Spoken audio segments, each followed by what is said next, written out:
When I was a kid, I was terrified of the crawl space under our house. It wasn't even a proper basement, just this low, unfinished area you could access through a small wooden door in the hallway. My parents used it for storage, mostly old boxes, tools, and things they didn't want to throw away. But to me, it felt like something else lived down there. The door itself didn't help. It never fully shut unless you forced it, and even then it would sometimes creak open on its own, like the house was breathing. I was around 7 or 8 when this happened. My older sister was at a friend's house, my dad was working late, and it was just me and my mom at home. She was upstairs folding laundry, while I sat in the living room watching TV. The crawl space door was right at the end of the hallway, just barely visible from where I sat. I tried not to look at it too much, but every now and then my eyes would drift over. At some point, I noticed it was slightly open. I didn't remember it being open before. I stared at it for a while, expecting it to move, to creak wider, but it just stayed there. Still, something about it felt wrong, like it wasn't supposed to be open at all. I called out to my mom and asked if she had gone into the crawl space earlier. She said no, not today. I told her the door was open, and she just casually said, "It does that sometimes. The latch is loose." That explanation should have made me feel better, but it didn't. A few minutes later, I heard something. It was faint, like a soft shifting sound, not loud enough to be obvious, but enough to make me pause the TV and listen. It sounded like something dragging lightly across the floor, or maybe someone adjusting their position. I told myself it was just the house settling. Then it happened again. This time it was followed by a quiet thump. I got up slowly and walked toward the hallway. Every step felt heavier than the last. My eyes stayed locked on the crawl space door, which was still slightly open. As I got closer, I could only see darkness inside. No light reached in there. It was just a black void. I didn't want to open it. I didn't even want to get near it, but I also didn't want to leave it like that. So I did the only thing I could think of. I reached out and pushed the door shut as quickly as possible, then stepped back. For a moment, everything was silent. Then, from the other side of the door, something lightly tapped back. I froze. It wasn't loud, just a soft, deliberate tap, like someone had gently knocked from inside. I ran upstairs immediately. I told my mom there was something in the crawl space. She gave me that same calm look parents give when they think you're imagining things, but I could tell she was starting to get uneasy. She grabbed a flashlight and went downstairs with me. We stood in front of the door together. She hesitated for just a second before opening it. The light cut through the darkness, revealing nothing but boxes and old junk. No movement, no sound. She stepped inside briefly, looked around, then came back out and shut the door. "See? Nothing there," she said. I tried to believe her. That night, after dinner, I went back to watching TV. I kept glancing at the hallway, making sure the door stayed shut.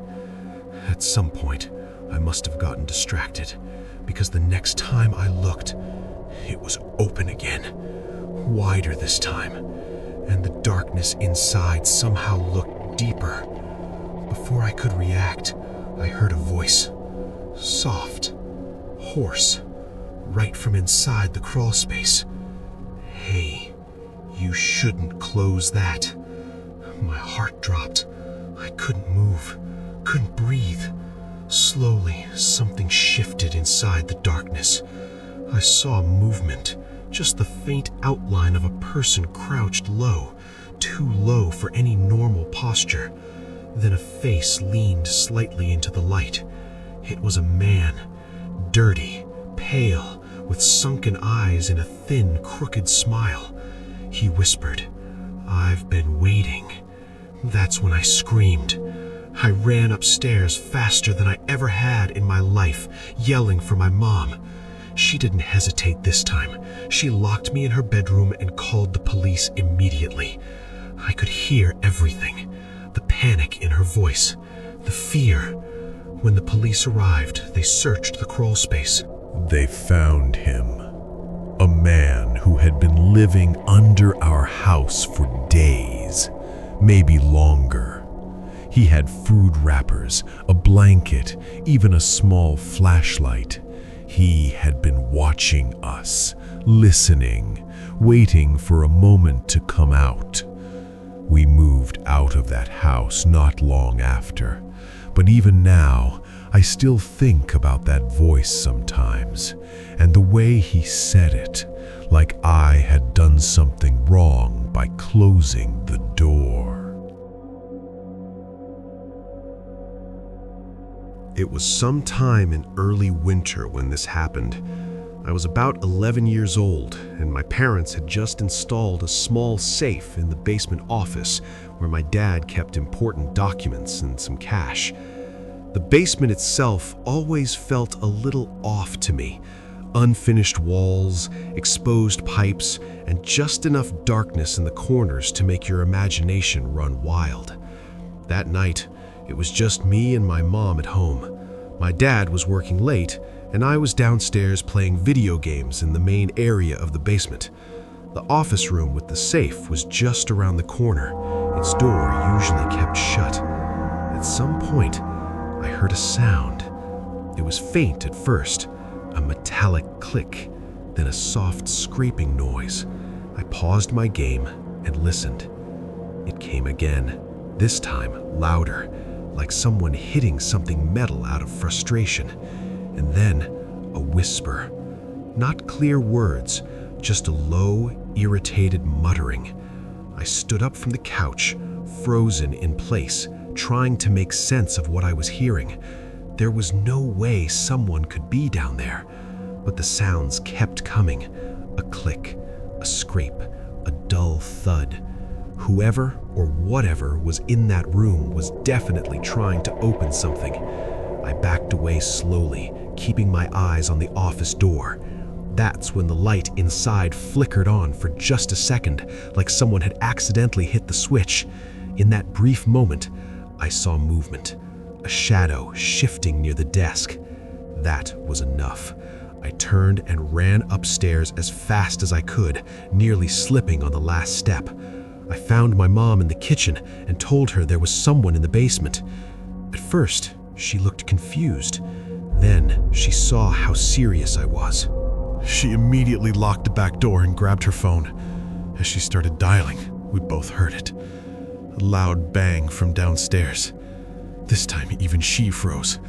We stayed in the kitchen, not moving, as more noises echoed faintly from the basement. Metal clanking, something being dragged. The police arrived within minutes, but it felt like forever. When they got there, they went straight down to the basement with flashlights drawn. We waited upstairs, barely breathing. After a few minutes, one of the officers called out that it was clear. They had found signs of someone being there. The office door was wide open. The safe had deep scratch marks all over it, like someone had been trying to force it open with tools. Papers were scattered across the floor, drawers pulled out. But whoever it was gone. The small basement window near the ceiling had been forced open just enough for someone to squeeze through. The officer said it was likely a thief who thought the house was empty. But what stuck with me wasn't just that someone had broken in. It was how long they must have been down there. This happened when I was about 9 years old, and I still remember it clearly even now.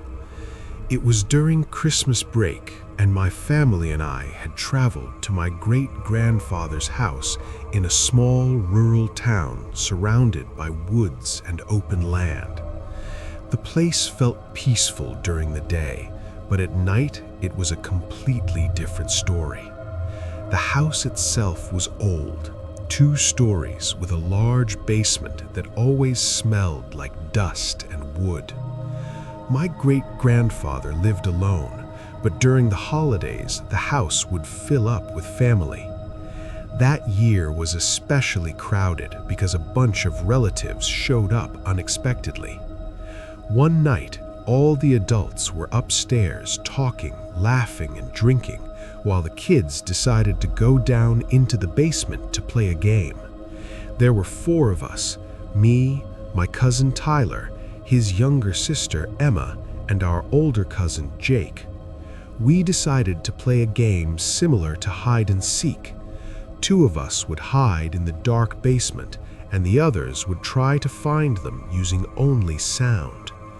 The basement lights would be turned off completely, making it pitch black except for a small window near the ceiling.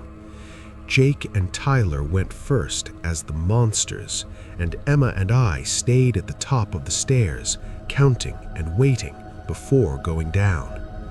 After a couple of minutes, we slowly made our way down the wooden stairs. Each step creaked loudly, echoing through the darkness. The basement felt colder than usual, and the air was heavy. "Make a noise," Emma whispered. At first, there was nothing. Then, from somewhere in the basement, we heard a faint scratching sound. We followed it carefully, trying not to make too much noise ourselves. Every shadow looked like it was moving, even though we knew it was just our imagination. Suddenly, Jake jumped out from behind a shelf and scared us, and Tyler came running from the other side. We all laughed, the tension breaking instantly. We went back upstairs and decided to play another round. This time, Emma and I would hide. We went down into the basement together, keeping the lights off, and split up to find hiding spots. I crouched behind an old couch near the back wall, while Emma hid somewhere near the stairs. For a while, everything was quiet. Then, I heard something. It wasn't footsteps or whispering like before. It sounded like slow breathing. At first, I thought it was Emma trying to scare me, but it sounded deeper, heavier, not like a kid at all. I stayed completely still, listening. The breathing stopped. Then, from the direction of the small window, I heard a faint tapping sound against the glass. Tap, tap, tap. I slowly turned my head toward the window. There was a figure standing outside. At first, I couldn't make out any details, just a dark shape blocking what little moonlight was coming through. But it was definitely someone. I whispered Emma's name, but she didn't respond. The tapping stopped. Then the figure moved, not away from the window, but closer, as if trying to look inside.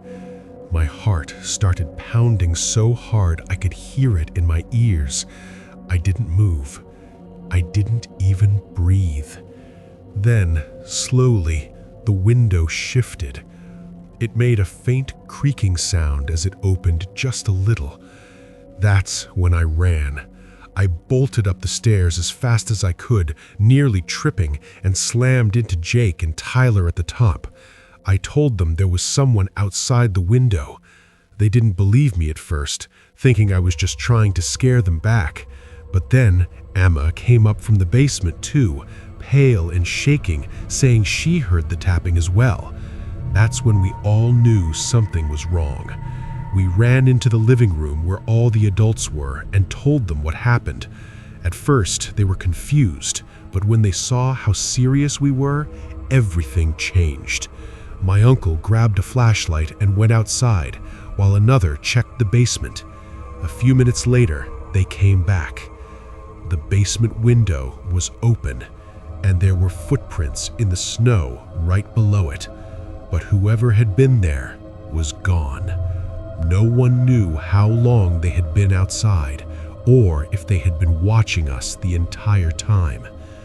That night, none of us wanted to sleep alone, and even now, I still think about that moment sometimes. The way the tapping sounded so patient, like whoever was out there wasn't in a hurry, like they were just waiting for the right moment to come inside.